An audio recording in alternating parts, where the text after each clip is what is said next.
The formation of a shield wall, schildwall or bordwall in Old English, skjoldborg in Old Norse, is a military tactic that was common in many cultures in the pre-early modern warfare age.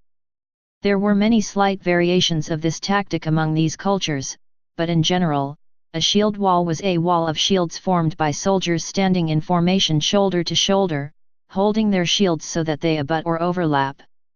Each soldier benefits from the protection of their neighbor's shields as well as their own. History. Ancient history. This tactic was known to be used by many ancient armies including the Persian Sparabara, Greek Hoplite, Macedonian phalanx, and Roman legion, though its origin and spread is unknown. It may have developed independently more than once. Although little is recorded about their military tactics, the Stele of the Vultures depicts Sumerian soldiers in a shield wall formation during the 3rd millennium BC. By the 7th century BC, shield walls in ancient Greece are well documented. The soldiers in these shield wall formations were called Hoplites, so named for their heavy weaponry, Hopla, Pi Lambda Alpha. They were equipped with 3-foot shields made from wood called aspes, sometimes covered in bronze.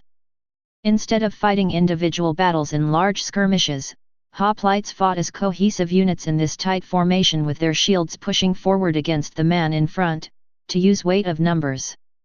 The left half of the shield was designed to cover the unprotected right side of the hoplite next to them. The worst, or newest, fighters would be placed in the middle front of the formation to provide both physical and psychological security. In a phalanx, the man at the right hand of each warrior had an important role. He covered the right side of the warrior next to him with his shield. This made it so that all the shields overlap each other and thus formed a solid battle line. The second row's purpose was to kill the soldiers of the first line of an enemy shield wall, and thus break the line. All the other rows were wait for the pushing match that always occurred when each side tried to break the other's wall. When a wall was broken, the battle turned into a single combat melee in which the side whose wall collapsed had a serious disadvantage. The Roman Scutum was a large shield designed to fit with others to form a shield wall, though not overlap. Roman legions used an extreme type of shield wall called a testudo formation that covered front, sides, and above. In this formation, the outside ranks formed a dense vertical shield wall and inside ranks held shields over their heads, thus forming a tortoise-like defense, well protected from missile weapons. Although highly effective against missiles, this formation was slow, and vulnerable to being isolated and surrounded by swarms of enemy soldiers. Caesar, in De Bello Gallico, describes the Germans as fighting in a tight phalanx-like formation with long spears jutting out over their shields. In the late Roman and Byzantine armies, similar formations of locked shields and projecting spears were called fulcrum, phi omicron lambda kappa omicron nu, Fulcan in Greek, and were first described in the late 6th century Stratagikon. Roman legions were typically well trained, and often used short stabbing swords, such as the gladius, in the close quarters combat that inevitably resulted when their shield walls contacted the enemy.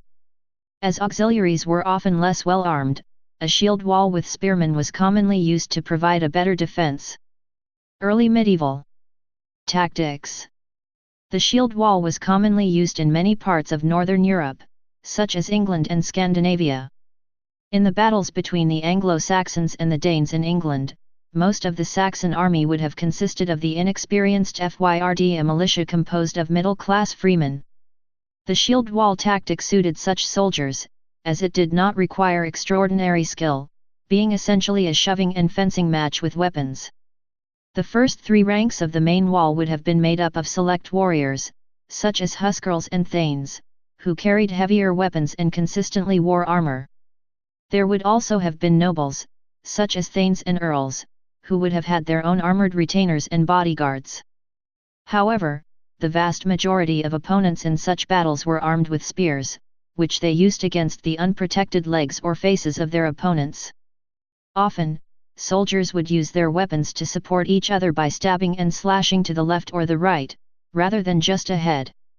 Short weapons, such as the ubiquitous seax, could also be used in the tight quarters of the wall.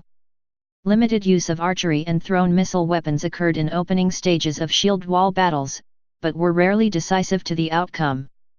The drawback of the shield wall tactic was that, once breached, the whole affair tended to fall apart rather quickly. Relatively lightly trained ferdmen gained morale from being shoulder to shoulder with their comrades, but often fled once this was compromised. Once the wall was breached, it could prove difficult or impossible to re-establish a defensive line, and panic might well set in among the defenders. Although the importance of cavalry in the Battle of Hastings portended the end of the shield wall tactic, massed shield walls would continue to be employed right up to the end of the 12th century, especially in areas that were unsuitable for large-scale mounted warfare, such as Scandinavia, the Swiss Alps and Scotland.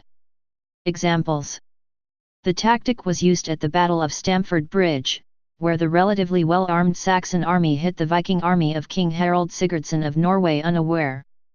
The Vikings were not wearing as much armor, having left their mail behind on the ships and wearing only their helmets, and after a bloody shield wall versus shield wall battle, fled in panic. Both sides lost 5,000 to 6,000 each, but the numerical superiority of the English won the battle.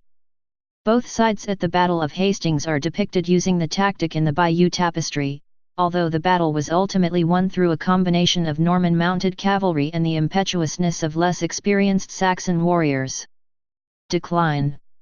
The shield wall as a tactic has declined and has been resurrected a number of times. For example, in the Greek and Macedonian phalanxes, as the Dori spear gave way to the Sarissa, it became impossible to carry a large shield and so it was abandoned. Smaller shields were used. Likewise, in the late Middle Ages, the shield was abandoned in favor of pole arms carried with both hands, and often partial plate armor, giving rise to the pike square tactics. In the revival of military thinking and tactics that was a part of the Renaissance, military theorists such as Niccolò Machiavelli in his The Art of War advocated a revival of the Roman legion and sword and shieldmen. But, as in the phalanxes before, well-drilled pikemen displaced the shield-carrying spearmen. The pike square remained in use on the European battlefields of the 16th and 17th centuries, but with the increasing importance of the handgun, it was replaced by the line, column, and square formations in the 18th century. Use in modern times. Although largely obsolete as a military tactic due to firearms, a wall of riot shields remains a common formation for police worldwide for protection against large groups using improvised weapons, punches, kicks, and thrown objects such as bricks, bottles, and Molotov cocktails. Please subscribe and thanks for watching.